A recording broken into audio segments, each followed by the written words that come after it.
Salut à toutes et à tous, merci de nous retrouver sur les antennes de l'Intelligent TV. Vous faites bien de suivre cette émission quotidienne, le brunch de la CAN, pour décrypter pour vous les matchs qui se sont déjà déroulés au cours de cette compétition et puis se projeter aussi sur les matchs à venir. Tout ceci se fait avec nos consultants les plus experts en la matière. Charles Dago, Zezeto, coach Alain sont déjà prêts pour nous offrir les plus belles analyses. On y va pour le recoucher.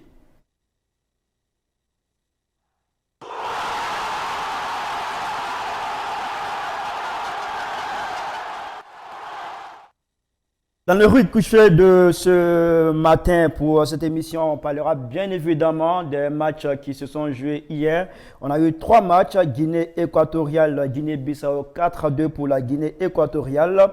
La Côte d'Ivoire, pays hôte, a été battue par le Nigeria 1-0. L'Égypte et le Ghana se sont séparés sur un score nul, 2 buts partout. Monsieur, de façon générale, chacun va nous donner son point de vue sur ce match Côte d'Ivoire et Nigeria. Zeto. Déjà, un peu déçu, vu le résultat. Mais je pense que le Nigeria mérite sa victoire parce que les Ivoiriens n'ont pas mis tout ce qu'il fallait. Je n'ai pas vu des joueurs prendre des responsabilités, je n'ai pas vu de réaction, je n'ai pas vu une équipe qui a envie de revenir au score et gagner. Et c'est vraiment inquiétant, c'est vraiment inquiétant. Et je n'ai pas vu un banc de touche, j'ai presque vu un banc de touche invisible parce qu'il a fait, je crois, 4 changements. Aucun de ses remplaçants n'est rentré pour apporter ne serait-ce que la fraîcheur. Donc, je pense qu'il faut que le coach se pose des questions, il faut que les joueurs se posent des questions parce qu'il n'y a pas eu de réaction. Et quand il n'y a pas de réaction, ce n'est pas de bon augure pour la suite. D'accord, c'est bien noté. Charles Dago, bonjour. Bonjour. On s'est remis de cette défaite. Ouais, psychologiquement, ouais, je me suis remis quand même. Le match Côte d'Ivoire-Nigeria, comment vous l'avez trouvé? Ben, je l'ai trouvé, j'étais, en tant qu'ancien footballeur, j'ai trouvé mes petits frères à la peine. Mais en même temps, j'ai réalisé quand même que depuis un an, on ne faisait que s'entraîner. Et qu'on est tombé maintenant sur un vrai compétiteur, je veux dire quelqu'un qui peut gagner la Coupe d'Afrique. Parce que jusque-là, on a fait des matchs amicaux.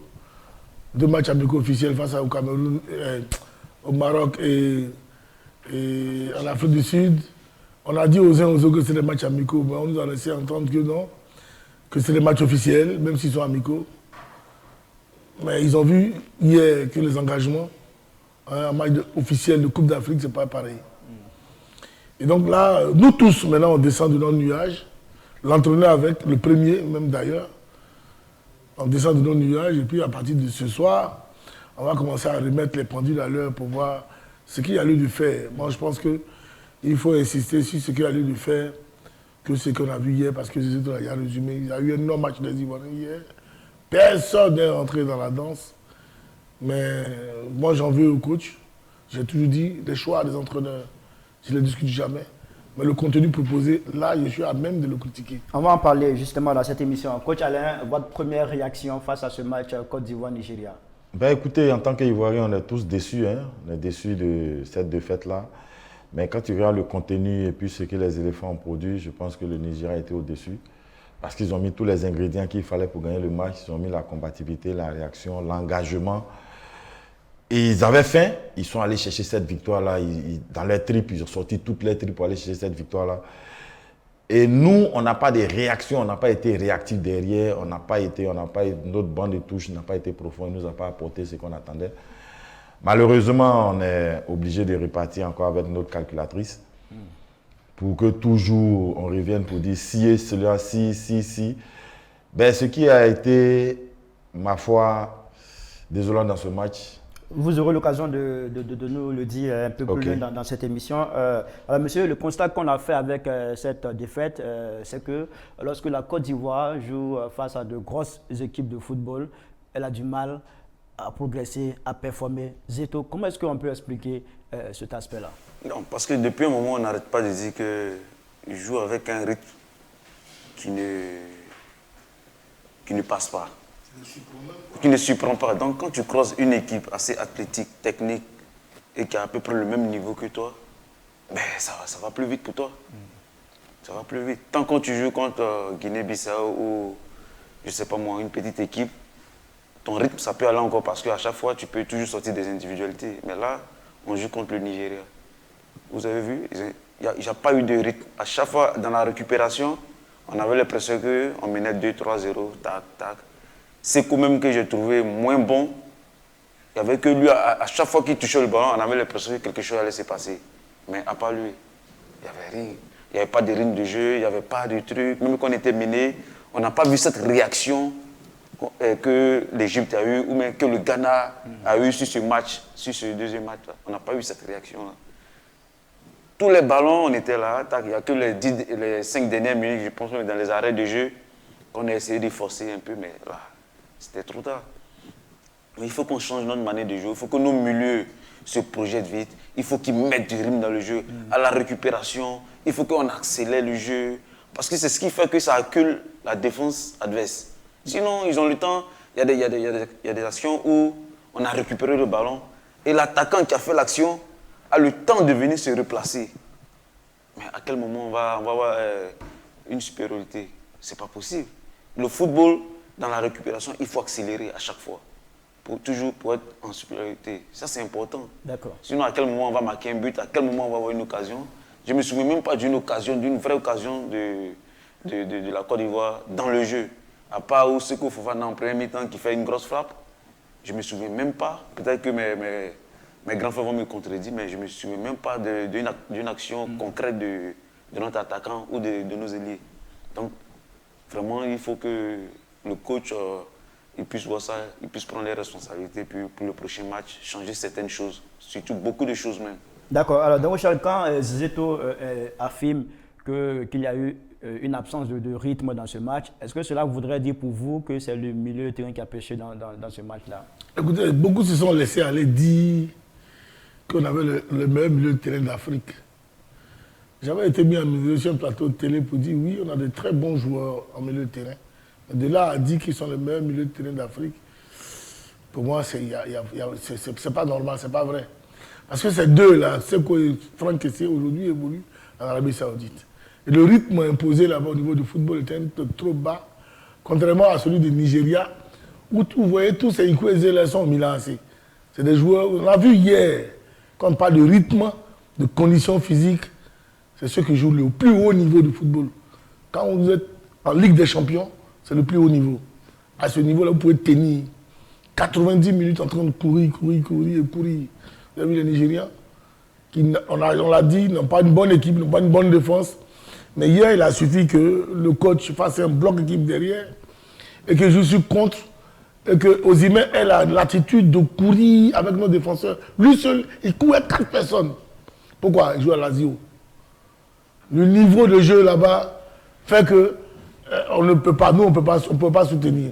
Mais là, tout à l'heure, tu as parlé de la Côte d'Ivoire qui joue contre les grandes équipes et pas tenir. Non, c'était le contraire hier. Quand il dit hier, je parle d'avant l'ère Gassé. Avant l'ère Gassé, non, c'est une réalité. Avant l'ère Gassé, la Côte d'Ivoire jouait mieux lorsqu'elle jouait contre une équipe de sa trempe. La Côte d'Ivoire, même quand l'Égypte nous bat, on joue toujours bien. Et puis l'Égypte nous bat. Même quand le Cameroun nous bat, on joue bien. Puis le Cameroun nous bat. C'est-à-dire on tombait toujours avec les armes à la main. Mais depuis l'ère Gassé, c'est même le contraire. Quand nous jouons contre les petites équipes, là, on marque beaucoup de buts, 9 buts, 11 buts. Mais quand on doit croiser notre adversaire qui est à la limite un peu à notre niveau, on a des difficultés. On l'a vu face au Maroc, on l'a vu face à l'Afrique du Sud. Et là, on l'a vu hier, c'était criard. Personne n'a reconnu l'équipe nationale de Côte d'Ivoire, comme si on n'avait pas les joueurs de valeur, subitement. Non, simplement parce que les autres, à un certain niveau, arrivent à élever leur niveau de jeu. Et nous, pendant ce temps, on ne peut pas, parce qu'il y a un ou deux, je dis bien, dans le 11, il y a un ou deux qui ne sont pas physiquement à 100% comme les 9 autres. Donc, les uns vont vouloir colmater les brèches de ces deux-là, et physiquement, on est obligé de descendre. Et c'est ce qu'on a vécu hier. Alors, coach, est-ce que cela voudrait dire aussi qu'il manque une certaine complémentarité au niveau des milieux de terrain entre Sangaré et Franck Kessié? Non, ce n'est pas une histoire de complémentarité, c'est une histoire de de situer les responsabilités. C'est tout. Il faut que le sélectionneur ait le courage de situer les responsabilités. Quand je joue avec 2 milieux de terrain, 3 milieux de terrain, soit je joue avec 2 milieux défensifs, soit je joue avec 1 milieu défensif et 2 milieux offensifs. Il faut situer les responsabilités. Ne mets pas des gens sur le terrain pour leur dire « Bon, écoute, tu as les qualités d'être offensif, toi, tu as les qualités d'être... » Non, il faut situer les responsabilités. Ça, c'est de 1. Et puis de 2, quand on joue un match de cette trempe, il faut avoir des joueurs qui sont à 100% prêts. Parce que regarde comment le Nigeria joue. Vous pensez à quel joueur 100% prêt? Vous pensez à quel joueur dans le milieu de terrain? Écoutez, le capitaine Aurier, qu'on le veuille ou pas, une blessure au mollet ne guérit pas en 2 jours, ne guérit pas en 10 jours ni en 15 jours. Tous les spécialistes le savent. Zeto ne va pas dire le contraire, Dago va même dire le contraire. Une blessure au mollet, c'est la blessure qui guérit plus difficilement que les autres blessures. Parce que c'est un muscle. Et dans ce genre de match, on a notre capitaine qui revient des blessures. Et quelle blessure? Blessure de muscle. Et on le met dans un match qui a un niveau pas possible. Il a fait combien de matchs sans jouer le championnat anglais? Il a fait combien de temps sans jouer? Voilà la réalité. On laisse quelqu'un qui a été titulaire à Monaco, qui n'a fait que allier des performances parce que d'entrée de jeu, il a fait une mauvaise première mi-temps dans le premier match. Mais ça arrive dans un match. Non, mais ça, on va y revenir. Le latéral droit nigérien, vous êtes d'accord avec moi que la première rencontre du Nigeria, il n'a pas fait un bon match. Mais hier, il a enrayé toutes nos actions. Il a été plus offensif que défensif hier. Alors, voilà la réalité. Il faut situer les responsabilités. Au niveau du milieu de terrain, on a, comme Dago l'a dit, il faut situer les responsabilités. Soit on joue avec 2 défensifs, soit on joue avec 2 offensifs. Est-ce que vous auriez voulu voir un Seri Jean-Michel au milieu de terrain pour ce match face au Nigeria? Mais on n'a même pas pu sortir les ballons hier. À aucun moment, quand notre défenseur a le ballon, à aucun moment on a été capable de sortir un ballon, arriver au niveau du milieu et faire la transition vers l'avant. Donc il nous faut quelqu'un, un maître à jouer pour sortir le ballon et qu'après la récupération dans le cas adverse, il faut que la transition soit rapide. D'accord. Zeto, pour vous, c'était qui se mettre à jouer au niveau de la récupération? Pour moi, si c'est moi, je ferais jouer Seri Michael. Parce que techniquement, il peut rester devant la défense et puis ça permettra à Seko, à Sangaré ou à Kessie, si l'un de 2 jours, de pouvoir monter et descendre. À un moment donné, il faut qu'on arrive un peu à garder le ballon dans le milieu aussi pour pouvoir jouer. Parce que non seulement on ne garde pas le ballon, on ne met pas de rythme. Les attaquants, ils n'ont même pas d'occasion. On a été pauvres en occasion des 2 matchs. Mais c'est pas possible. C'est pas possible. On ne peut pas imaginer que Côte d'Ivoire joue 2 matchs sans même, on va dire, une occasion à la limite. Sur 2 matchs, c'est pas bon. C'est pas bon. Donc, au milieu, il faut mettre des joueurs pour garder le ballon, pour pouvoir permettre à Seko de se projeter, ou à Kessie ou à Sangaré. Il faut mettre des joueurs sur le côté qui provoquent, qui pensent à l'équipe aussi, parce qu'on fait rentrer des joueurs, mais j'ai l'impression qu'ils sont en vacances, quoi. D'accord. Désolé de dire ça, mais voilà. Dago, est-ce que pour vous, Seri était la solution Je au ne sais milieu pas. de terrain? Je ne sais pas. Moi, je dis toujours, je ne sais pas. Il y a un monsieur qu'on appelle sélectionneur qu'on paye. C'est son travail, c'est un spécialiste. C'est lui qui doit savoir. Mais vous, en tant qu'observateur du football? Non. Moi-même, même au niveau de la sortie de base, c'est vrai que Jean-Michel a certaines qualités. Mais je veux dire, hier, on a eu le ballon. Dans l'entrejeu, on a eu le ballon. Hein. C'est seul que le ballon n'arrive pas dans la préparation adverse. Sinon, on a, si vous regardez les statistiques, je crois qu'on a 60 ou 65%. 60% 60% des balles. Ou bien 59, je ne sais plus, un truc comme ça. Mais c'est une position stérile. Le tout n'est pas d'avoir du monde au milieu de terrain qui vont se marcher dessus. Parce qu'on a toujours dit, ces 3 joueurs-là, Seko, Kessie et Fofana, ont le même profil, sont du même profil, ils vont se marcher toujours dessus. Quand ils vont rencontrer chaque fois une équipe qui est mieux organisée, on aura des problèmes. Vous pensez qu'ils ne sont pas complémentaires? Ils ne sont pas complémentaires, ça on le dit toujours. Mais chez nous, si on veut aligner les noms, comme les noms, les 3 sont puissants, il faut forcément que les 3 jouent. C'est tout. Sinon, on peut jouer avec un seul devant, c'est qu'au devant un peu plus proche de l'attaquant. Et puis les 2 sont derrière, on joue avec 2 bloqueurs. Ou bien avec un seul, et puis les 2 sont devant, on leur demande de ne même pas venir ici. de rester là-bas pour créer le surnombre. Mais ce n'est pas ce que l'entraîneur demande. Bon, je pense que coach Alain, il a déjà bien critiqué son collègue à ce niveau tactiquement. Mais ce qui est plus grave, moi j'ai jamais vu ça. C'est quoi? Khalil, je ne sais pas si les Ivoiriens ont fait attention, mais au premier match, on joue avec Senghor, il rate un ballon, on le fait sortir. On trouve qu'il n'est pas bon. On fait rentrer Serge Aurier, dont on sait qu'il a une blessure. On fait sortir Diomandé, c'est ça, on fait sortir Diomandé, on dit qu'il n'est pas bon. Parce qu'il tremble, on fait rentrer Willy Boli. Et on a pensé avoir stabilisé la défense. Mais diantre, pourquoi au deuxième match, on ne les remet pas? On ne les remet pas. Et puis, on enlève encore Boli, on remet encore celui qui avait tremblé là. On le remet. Alors, ça vous auriez voulu le 11 qui a terminé le match. Ça, c'est une question vraiment que je vais poser à Alain. C'est vraiment une question que je vais poser à Alain. Je n'ai pas compris. Un joueur a joué un match, il n'est pas bon. Et en cours de match, on le fait sortir. Deux joueurs, trois joueurs même à la limite, je pourrais dire. Et au deuxième match, ces joueurs qui ont été remplacés, et puis selon toi, on a mieux joué. Ceux qui sont rentrés, on a mieux joué là. Tu les laisses encore sur le banc. Et ceux qui ont gâché les actions là, tu les remets dedans. Bon, si je prends l'occasion de prendre l'exemple de Serge Aurier, c'est plus grave. Il a une blessure.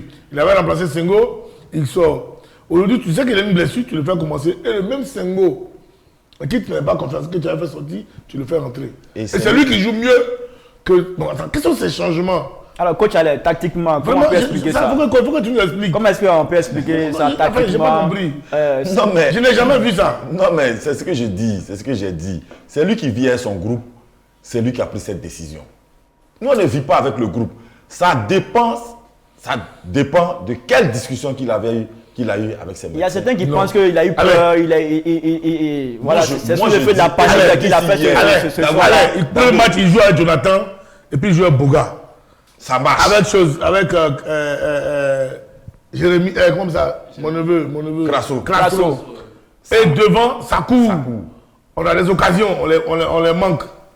Au deuxième match, il fait sortir un des trois, Jonathan, qui avait bien joué. Et il fait rentrer Christian avançant. Il le met sur le côté droit. Et quand Christian ne joue plus bien, il le fait sortir pour faire rentrer encore Jonathan. Est-ce que vous pensez qu'il ne maîtrise pas son groupe? Il ne maîtrise pas son groupe? Il ne connaît pas. Lui, il ne connaît pas le ballon. Il ne connaît pas. Il peut me tromper, mais il ne connaît pas le ballon. Coach Alain. Ou bien c'est peut-être le ballon d'Afrique qu'il ne connaît pas. Coach Alain, est-ce que mais il n'a jamais vu ça. Est-ce que ces changements voudraient dire que Gassé ne maîtrise pas encore son effectif, son groupe? Mais tu veux qu'on dise quoi? Il ne maîtrise pas dans la mesure où, à la limite, je dirais. C'est moi, il ne comprend pas. À la limite, je dirais même que Gassé s'embrouille seul. À la limite. Il s'embrouille parce que je ne peux pas comprendre. On joue un premier match avec 3 attaquants qui nous créent au moins 5 occasions d'aide de but en première mi-temps. C'est vrai qu'on n'arrive pas à les concrétiser. Ok. On joue avec une défense à la limite où il y a 2 joueurs qui tremblent. On fait des remplacements où la défense est stable et on termine le match tranquillement. Mais en tant que technicien, ceux qui ont bien terminé le match, c'est avec eux que tu commences le prochain match. Ça, c'est de 1. Et puis de 2, on se crée des occasions, on n'arrive pas à marquer. Mais je préfère jouer avec des joueurs qui me créent des occasions, qui courent, qui attaquent, qui défendent même, qui viennent aider les latéraux, que de jouer avec des gars qui ne créent même pas d'occasion. Voilà. D'accord. Zito, est-ce que, à votre niveau, vous comprenez, vous avez des réponses à cette question qu'on se pose? Difficile d'avoir des réponses.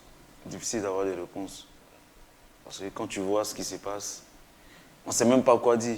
On ne sait même pas comment ils discutent avec ces joueurs, comment ça se passe. C'est dommage, quoi. C'est dommage. Je pense qu'ils doivent bien discuter encore. Il faut que le président Idriss lui pose ces questions-là. Maintenant, il est sur la ligne. Ah, Seigneur Jésus. Il est sur la ligne. Le ballon d'or africain, Osimhen, il est seul. Ils sont 3, il est seul. Tu ne peux pas dire à un d'avancer dans le milieu pour que vous soyez à 2 pour le prendre. Il est à côté de 2. Ils sont 3 contre 1.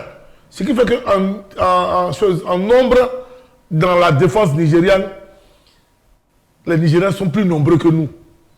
Comment est-ce que... Parce que les Ivoiriens n'ont pas compris ça. On dit non, il n'y a pas de vivacité, il n'y a pas de course, il n'y a pas de pouce.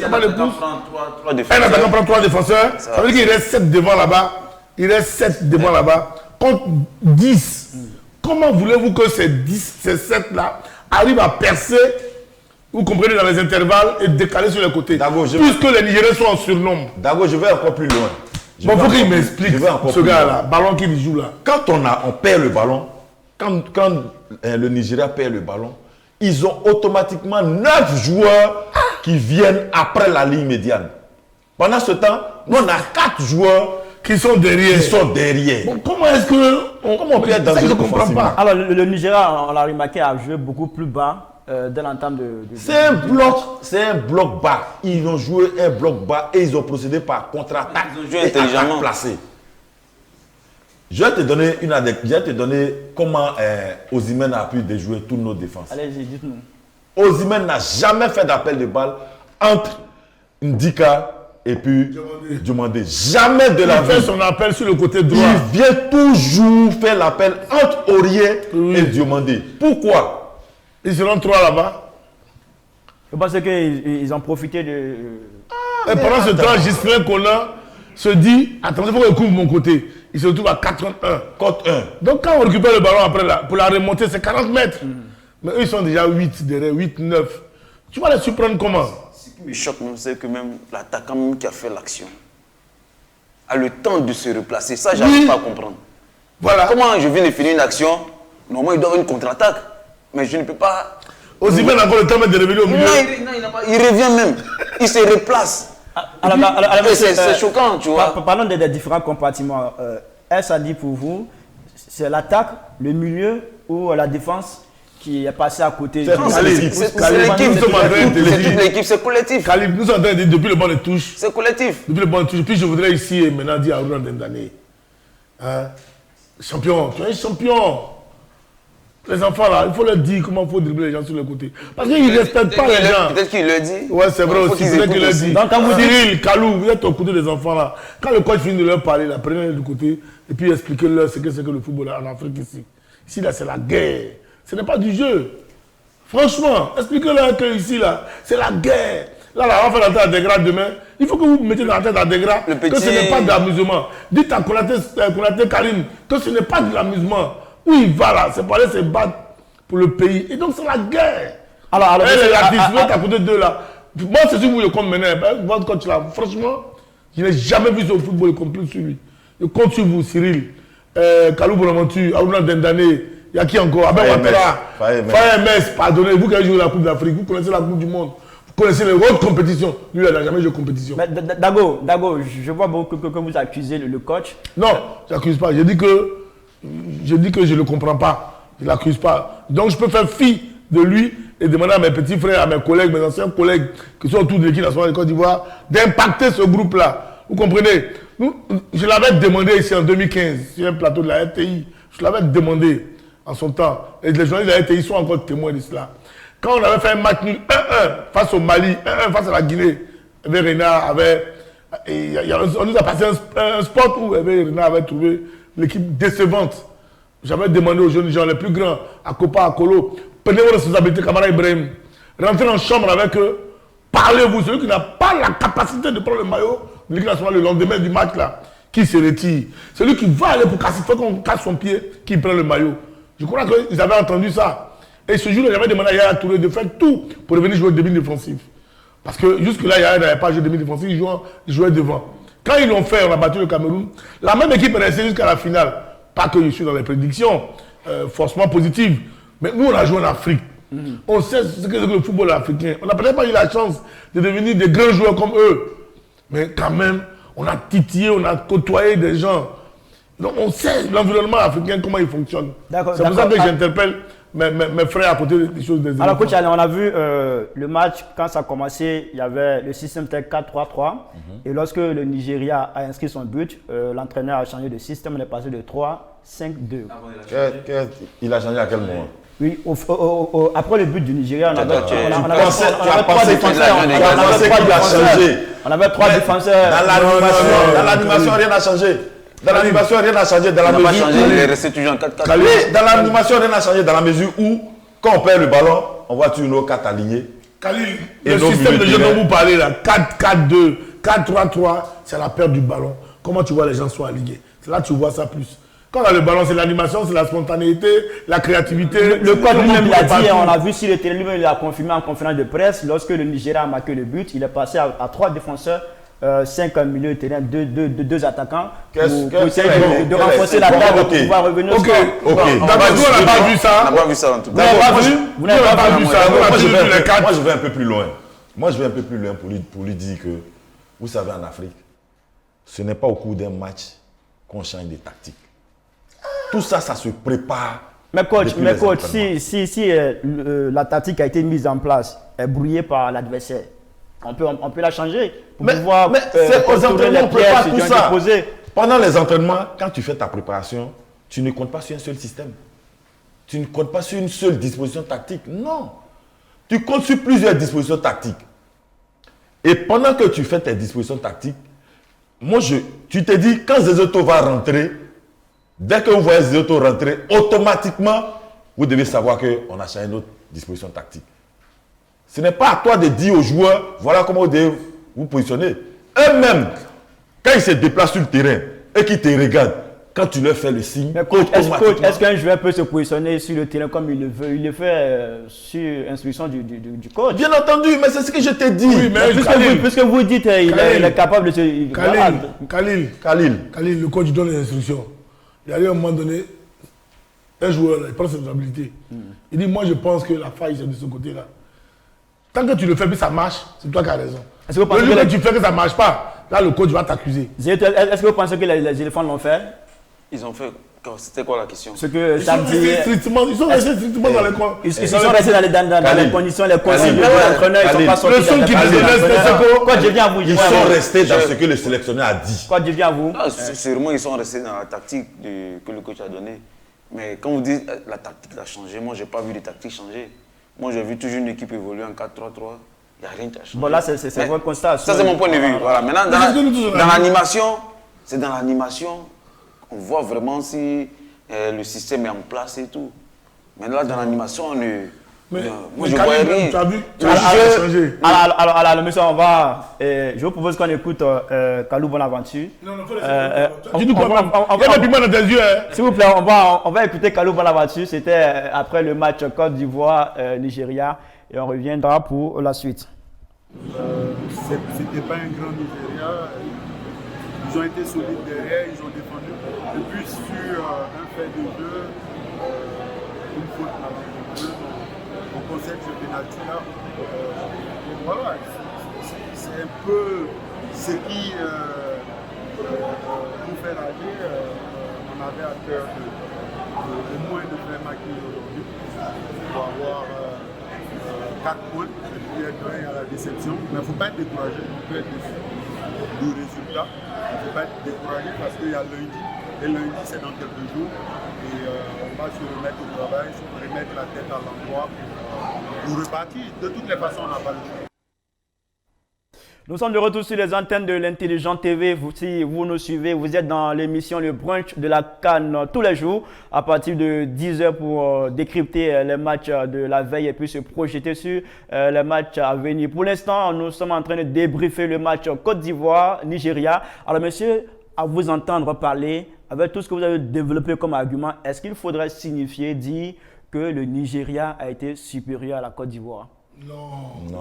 Écoute, Le Nigeria n'a pas été supérieur. C'est ça Il y a- que il y a je des- dis, là. il y a des compartiments où ils ont été très forts. Bon, comme C'était ils ont gagné, ils sont supérieurs. Hier, je disais ici qu'ils n'avaient pas une bonne défense. Justement. Mais ils m'ont surpris hier.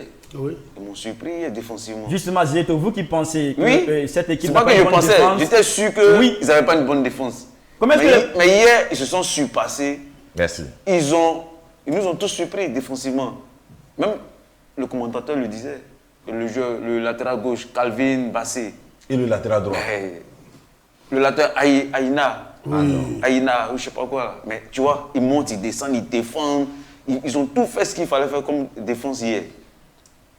Non, ils m'ont surpris. D'accord, alors... Et offensivement, je ne craignais rien parce que j'avais dit ici que, bon, offensivement, Ils ont du monde. ils ont du monde. Ils ont du La monde. preuve, ils ont forcé, ils ont eu un penalty, ils ont marqué. Alors, mais défensivement, où je craignais, c'est là la Côte d'Ivoire devait... Voilà, exactement. C'est là la Côte d'Ivoire a péché. On n'a même pas eu d'occasion concrète. Comme j'ai dit, à part Seko, je vais me répéter encore parce que c'est un joueur que j'adore, mais il ne peut pas tout faire. Justement, parlant il ne peut pas tout faire. À un moment donné, il faut prendre des responsabilités aussi. Devant Crasso et tout, mais à un moment donné, tu prends tes responsabilités, tu fais des choses. On n'est pas toujours en train d'écouter le coach faire ça. Non, à un moment donné, on prend le ballon, on fait des choses, on dribble, on va attaquer, on prend des pénaltys. Je n'ai même pas vu, offensivement, quelqu'un rentrer dans la surface et essayer de provoquer. Même pas. Alors qu'il y a des matchs, on n'a pas forcément besoin de marquer dans le match. Il faut chercher des coups francs, il faut chercher des pénaltys. Alors, vous qui avez parlé de la lenteur au niveau des transmissions pour les éléphants de Côte d'Ivoire, on a ici en commentaire l'un de nos internautes. Je vais vous lire son commentaire, vous allez réagir. La lenteur des transmissions légendaire dans cette équipe ivoirienne, ça ne date pas d'aujourd'hui. Écoutez, il n'a pas tort. C'est une observation que tout le monde fait. Mais je vais te donner la raison principale pour laquelle on observe cette lenteur. Allez-y. Les gens, ils savent, la plupart des clubs, les pays africains savent que la Côte d'Ivoire a toujours des grands attaquants. Depuis beaucoup, Aboulaye Traoré, Théi Jouet, Didier Drogba, on a toujours de grands attaquants. Donc, ils sont informés de cela. Nos attaquants sont les mieux suivis en Europe, de temps des choses, je dirais. Donc, on n'a pas besoin d'aller faire Harvard pour savoir qu'il faut faire un bloc bas pour contrer ces gars-là. Plus vous êtes soudés, vous allez mieux les contrer. On n'a pas besoin de faire Harvard pour ça. Donc, toutes les équipes viennent s'asseoir à neuf. Le seul problème, et c'est là où Hervé Renard avait réussi. C'est là où Hervé Renard avait réussi. On jouait avec 3 défenseurs avec Kolo et Eric Bailly et Wilfried Canon. Les 3 maintenant, quand ils ont commencé à jouer à 3 derrière, Wilfried Canon se permettait de partir. Oui. Donc l'avant-centre adverse restait seul avec Kolo et Eric Bailly. Oui. Donc du coup, c'était maintenant 9 contre 10 et notre créativité faisait la différence. Il fallait que Pépé Ouza passe un défenseur qu'on était tout de suite en surnombre. Il y avait quand même de la surprise dans ce qu'on faisait. Mais il se trouve que hier, sinon depuis la prise de fonction de Gassé, c'est toujours 3 défenseurs pour un attaquant. 4. Ou 3 ou 4 pour un attaquant. Donc on n'est pas c'est-à-dire qu'on n'est pas en nombre suffisant pour pouvoir surprendre l'adversaire. Parce que quand on parle de rapidité, c'est parce que ce sont les mouvements mais vous êtes 6 entre 9 personnes. Quels sont les mouvements que vous allez faire pour que les 9 n'arrivent pas à vous prendre? Vous jouez dans le même championnat.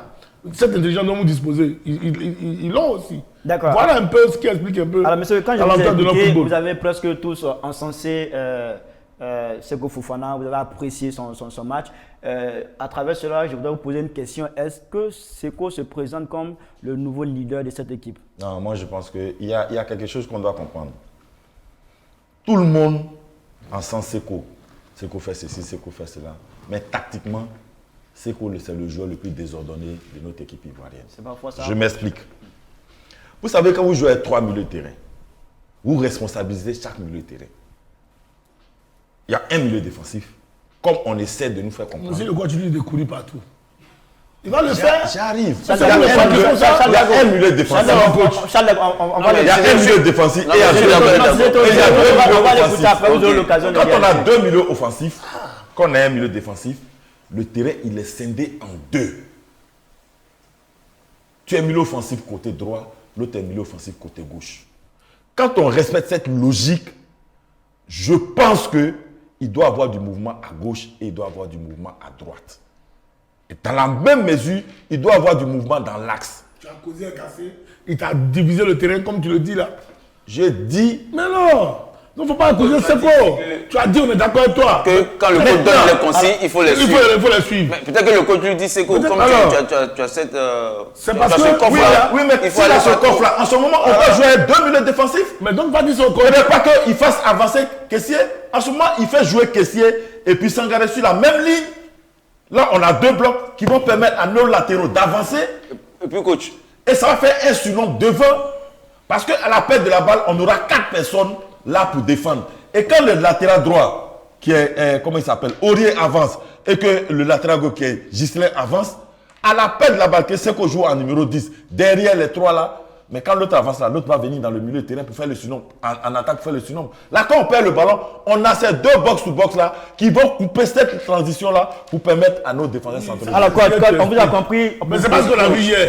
Pour résumer, Seko il est bon, mais c'est le joueur le plus désordonné sur le terrain. C'est ce que vous avez dit. Mais nous, on n'est pas d'accord. D'accord, Ouais, c'est pas d'accord. réagissez. Pour moi, un joueur peut jouer partout sur un terrain. Oui. Si moi c'est milieu que Dago attaquant, s'il me retrouve à la place de Dago, mais Dago prendra ma place. Mais si Dago ne bouge pas. Mais Non, voilà le ça c'est dans problème. l'animation. On va te coach, on va laisser Zéto parler. Dans l'animation de jeu. Dans l'animation de jeu, il n'y a plus de règles. Une fois que le ballon est parti, quand on perd le ballon pour se replacer, oui, on se replace parce que chacun doit reprendre sa place. Mais une fois qu'on a le ballon, on attaque. C'est pas parce que Dago est lié, il va rester là-bas pendant que le ballon est ici. Non, il doit bouger. C'est ce qui fait l'animation. Tu ne peux pas avoir le ballon, comme le coach a dit, il faut jouer ailier droit, puis tu restes là-bas. Non, c'est l'animation de jeu. Après, en perte de ballon, oui, on doit se replacer. Si bon, ici, ailier droit, je me retrouve à gauche, ben, je ne vais pas traverser tout le terrain pour aller me replacer. Non. Le plus proche de ma position doit prendre mon ballon. Ça, c'est l'intelligence de jeu. Ça, c'est dans l'animation, il n'y a pas de place fixe. Une fois qu'on attaque, en contre-attaque, mais contre-attaque, ça peut être un défenseur qui se retrouve en attaque en train de faire la contre-attaque. On ne va pas lui dire non, laisse le ballon, revient se passer, c'est pas toi. Non. Dans l'animation, tout le monde doit bouger. Il n'y a pas de place fixe. Moi, je dis que c'est. Maintenant, en perte de balle, en ce moment, on doit se replacer à 70%. Chacun doit reprendre sa place. Sinon, si moi je ne suis pas là, ben, si c'est le latéral gauche qui se retrouve à droite, ben, il restera à droite et puis il prendra ma place. Et puis le milieu qui se retrouve à sa place prendra sa place. Mais ça, c'est comme Grand frère Dago l'a dit, ça c'est dans l'intention du jeu. D'accord, c'est bien. Si c'est que Dago n'est plus en attaque, mais je prends sa place, il prendra une place sur ma place. C'est compris, Zéto. Voilà. Seko, c'est le nouveau patron de l'équipe nationale de Non, Côte il est d'Ivoire. taillé pour. Il est taillé pour. Maintenant, une chose d'être taillé pour, et puis une chose de montrer vraiment qu'on est patron. Pour moi, c'est le leader Mais technique. il est taillé pour. Et il a les leader technique, il a les capacités, il a tout ce qu'il lui faut pour être le véritable patron. Et voilà, et faire jouer l'équipe à son rythme. Mais malheureusement, ce n'est pas un véritable numéro 10 taillé dans sa façon de jouer comme un numéro 10. Au point où il commence ses accélérations depuis la ligne médiane. Et là, souvent, il arrive émoussé. Est-ce que c'est pas cela aussi le désordre dont parle Alain? Je pense que c'est l'électron libre. C'est l'électron C'est libre. quoi toujours jouer l'électron libre? Après, Voilà, il y a des joueurs, on les laisse jouer comme ça parce que voilà. ce qu'on voit de lui par rapport aux dispositions proposées par Gasset, c'est qu'il est dans une position d'électron libre. Exactement. Donc il court un peu partout. Voilà. Mais en même temps, comme Zéto l'a dit, quand tu sais que ton numéro 10 est déjà venu chercher le ballon plus bas, tu dois pouvoir compenser son absence à sa place là-bas. Parce que le ballon va forcément arriver là-bas. Et voilà ce qui nous manque un peu. Cette fluidité, ces changements, ces combinaisons, et autres là, ces changements. Combinaisons surtout même. C'est ça qui nous manque un tout petit peu. Mais nous, on trouve que Seko, pourquoi? Il a essayé hier. Quand offensivement, les attaquants sont bouclés, quand Crasso a été bouclé, il ne peut pas bouger, les choses, comment on fait ça? Le petit de Lakota, Boga est bouclé, il ne peut pas bouger. C'est pareil pour Pépé, mais en tant que numéro 10, il est de mon devoir maintenant d'essayer. Si je vois que mes partenaires sont tous bouclés, je dois essayer. Et il a essayé une frappe, il a essayé une deuxième. Après, bon, il y a une troisième qui était un peu exagérée, mais ça, c'est après, c'est pas dépit, c'est pas. Je veux dire, voilà, c'est qu'on est un peu fatigué, on est excédé. Tout n'est pas parfait non plus. Donc. Tout n'est pas parfait partout. Mais dans ces intentions, nous lisons un véritable patron de l'équipe nationale. Alors, monsieur, au regard du match d'hier, est-ce qu'on peut dire que Zaha manque à l'équipe nationale de Côte d'Ivoire? Non, ne parlons plus de celui qui n'a pas été sélectionné, parce que ne revenons plus. Non, coach, c'est juste pour comprendre. Hein, Non, ce que je veux dire, c'est que je veux savoir s'il avait sa place effectivement dans ce match. On avait 3 gars devant pendant le premier match qui nous ont donné satisfaction. Qu'on le veuille ou pas, il fallait commencer avec ces 3-là. Parce qu'avec ces 3-là, plus Seko, plus Kessié, plus Sangaré, il y avait une permutation fréquente dans tous les déplacements. Maintenant, le problème, c'est que quand le ballon va sur le côté de Christian, qui est véritable avant-centre, il se retrouve où? Aller se coller à Crasso. Les deux se marchent là-dessus. Et le côté qui libère, qui fait le travail là-bas? Parce que le latéral... Ils ont trouvé que Crasso n'a pas été bon. Non, c'est pas lui le problème. Ils n'ont pas fait cette lecture-là. C'est pas lui le problème. Parce que Quand le ballon arrive comme ça, Aurier qui devait venir là pour faire le surnom, la course de, comment il s'appelle, de Christian, ce n'était pas d'aller empêcher Crasso de recevoir le ballon. C'était le ballon de venir en retrait à la place de Seko pour que lui, il parte de l'autre côté, puisque c'était le numéro 10. Lui part de l'autre côté pour recevoir le ballon en retrait et pouvoir frapper. Mais il va se coller à Crasso. Crasso va jouer quel ballon? Alors, on a un internaute qui dit ici que Seko mérite le brassard. Bon, ça, on va pas faire un oui, non, pour une question de brassard. Le coach a évoqué le nom de Christian Kwame. Est-ce que pour vous, il fait partie des flops ou des tops pour ce match? Non, pour moi, ils ont été tous au même niveau. Donc, je vais pas donner. Il n'y a pas un joueur qui sort du lot. Donc, vous avez quand même réussi à retirer du lot Seko. Non, je n'ai pas retiré du lot Seko. Je n'ai pas dit qu'il a fait un bon match. Je dis qu'il a fait mieux que les autres. Il a fait mieux que les autres parce qu'il avait ce sens du but, de vouloir. Voilà, il avait cette motivation, cette niaque-là. Voilà, quand on connaît de lui, quand il est bon. Voilà, c'est ce que je veux dire. Maintenant, est-ce que c'est lui qui sera capitaine? Moi, je pense que c'est un leader technique sur le terrain. Il n'a pas besoin du brassard. D'accord, c'est bien noté. Messieurs, on veut bien parler de ce match Côte d'Ivoire-Nigeria, mais vraiment, le temps qui nous est imparti ne nous permet pas de continuer à évoquer ce match-là. Peut-être qu'on va l'évoquer autrement maintenant à travers le piment de Charles Dago qui a décidé de s'intéresser à la mobilisation que nous avons eu droit, nous avons vu hier au stade des BMP. Ça sera juste après ceci.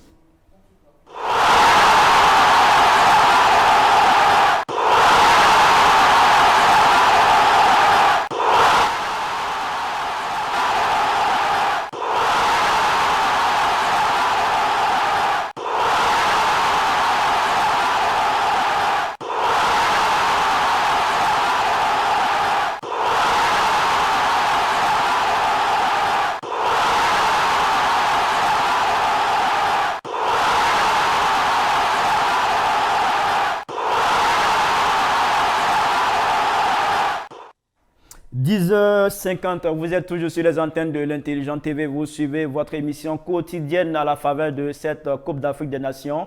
C'est bien sûr le brunch de la CAN. Nous sommes toujours avec Charles Dago, Zezeto et coach Alain pour débriefer ce match Côte d'Ivoire-Nigeria. Cette fois, on va se tourner vers Charles Dago pour sentir son piment.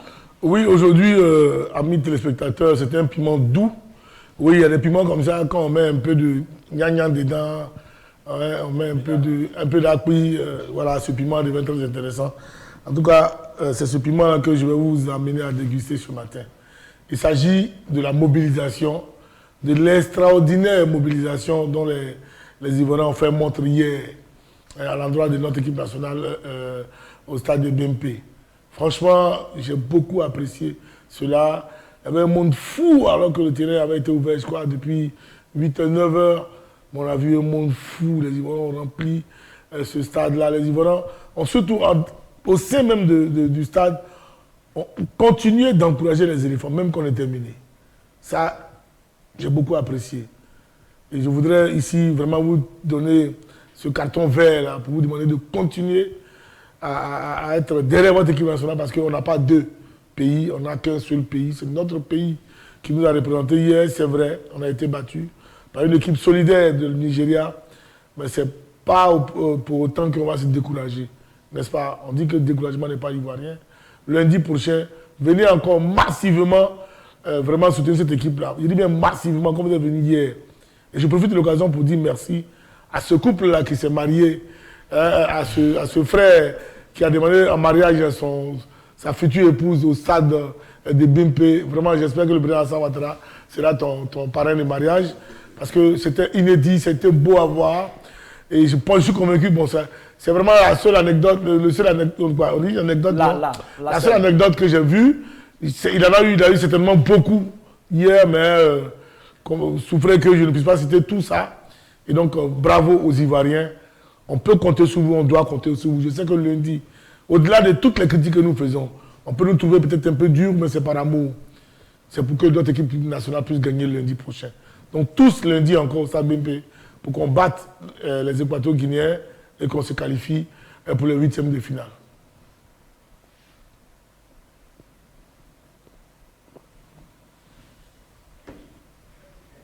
C'est bon. On se retrouve dans quelques instants pour la suite de cette émission, le brunch de la CAN.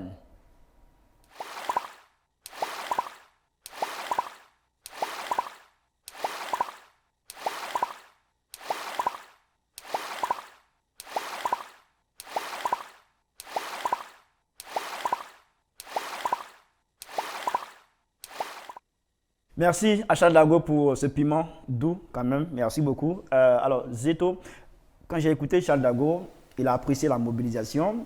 Il a trouvé que le 12e homme était là. Je vous ai entendu avant l'émission.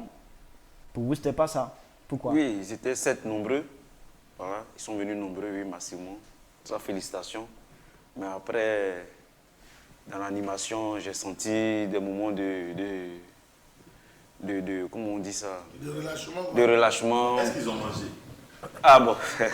Oh, allez. Non, je pense qu'ils on n'allait pas revenir là-dessus. J'ai senti des moments de relâchement parce que Mais tu n'y étais pas. on voyait bien que quand il n'y avait pas d'action, ils étaient comme ça. Dès qu'il y a une action, ils réagissent.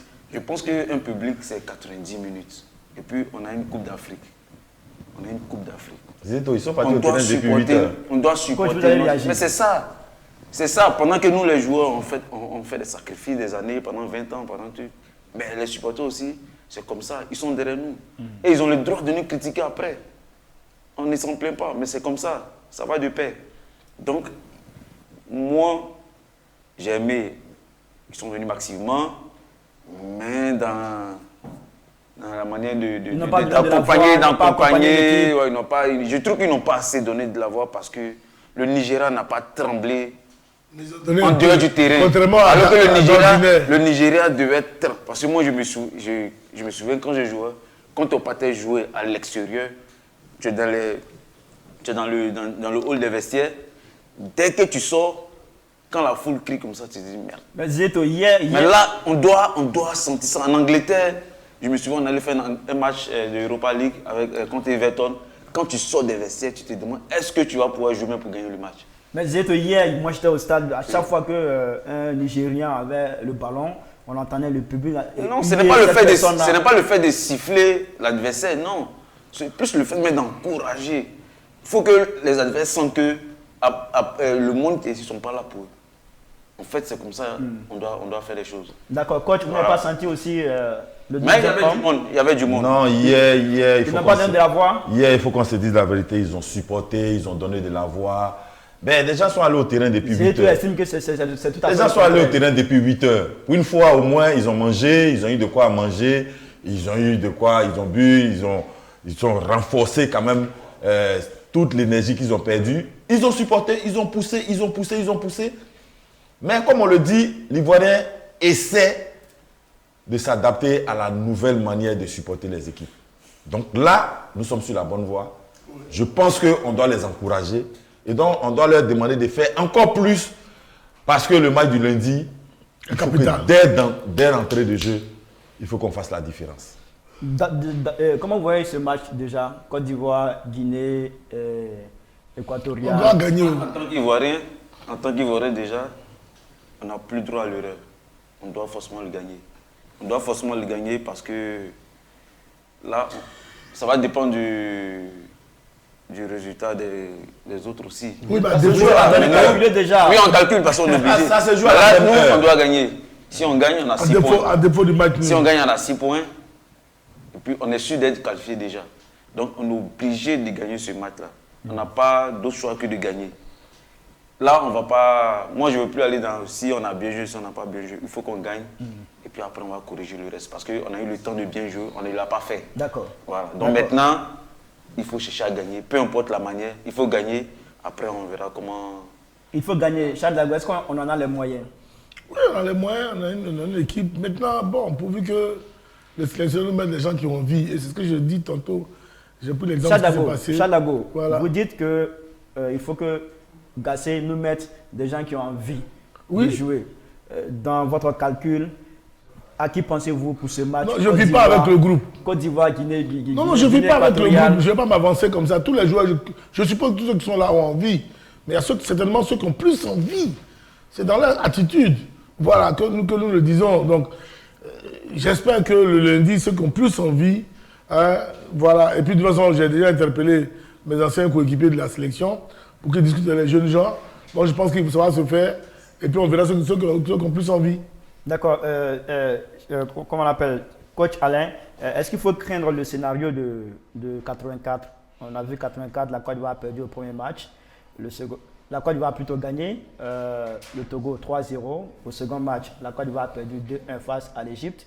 En 2024, c'est à peu près le même scénario. On gagne le premier match, on perd le second match. Est-ce qu'il faut craindre le scénario de 84? Bon, oui ou non.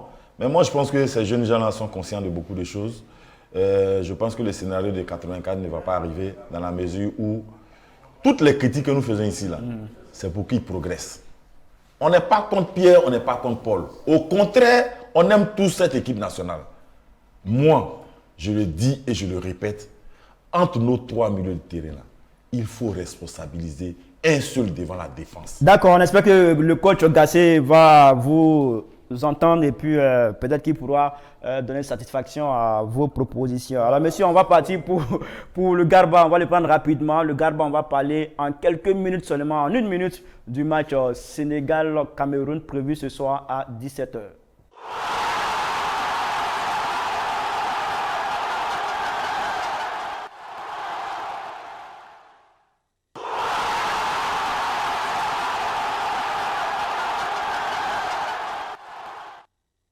Le choc des lions indomptables du Cameroun et puis les lions de la Teranga du Sénégal, c'est pour ce soir à 17h.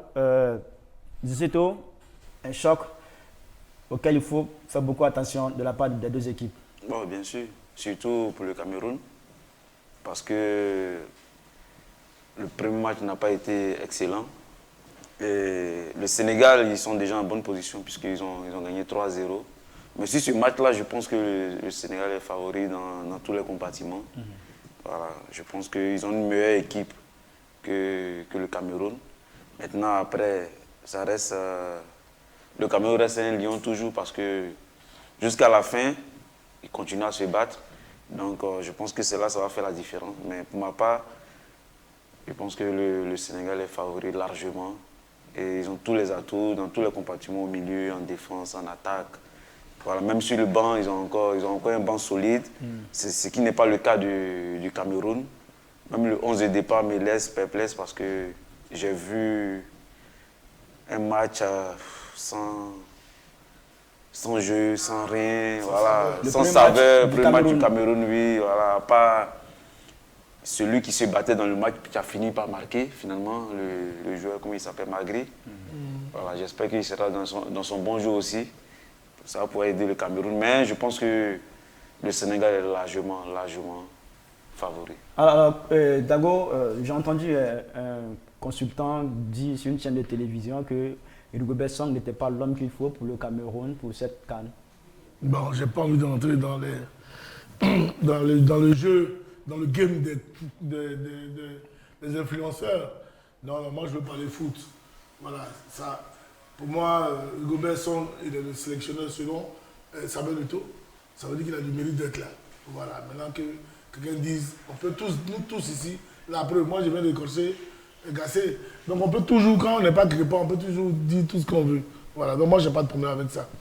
Maintenant, pour ce qui est du match, force est de reconnaître que ce sera la technique, la jeunesse et la technique face à la condition physique et la détermination des Camerounais. On va voir des deux valeurs du football, laquelle des valeurs va prendre le pas sur l'autre. Coach Alain? Ça serait un match tactique dans la mesure où le Cameroun a le dos au mur. Donc le Cameroun va essayer de mettre un système en place pour essayer de déjouer la fraîcheur, la jeunesse du Sénégal. Et j'espère bien que la combativité, la réactivité des Camerounais va prendre le dessus sur les Sénégalais. Mais je pense que ce match-là sera très très engagé. D'accord, c'est bien noté. Pour le match Côte d'Ivoire-Nigeria, hier c'était le 8e match entre les deux équipes. Le Nigeria a remporté 3 victoires, la Côte d'Ivoire 2 victoires. Et puis il y a eu 2 matchs nuls entre les deux formations. Merci messieurs à tous les trois d'avoir été encore une fois de plus avec nous sur ce plateau. On a senti vraiment votre passion, votre enthousiasme pour l'équipe nationale de Côte d'Ivoire, surtout votre patriotisme. On aurait bien voulu parler longuement de ce match, mais avec le temps, on est obligé de partir et puis revenir demain. Espérant se retrouver lundi également pour parler du match Guinée équatoriale et Côte d'Ivoire. Merci à toutes et à tous d'avoir suivi ce numéro du brunch de la CAN sur l'Intelligent TV. Rendez-vous demain à 10h sur l'Intelligent TV. Au revoir.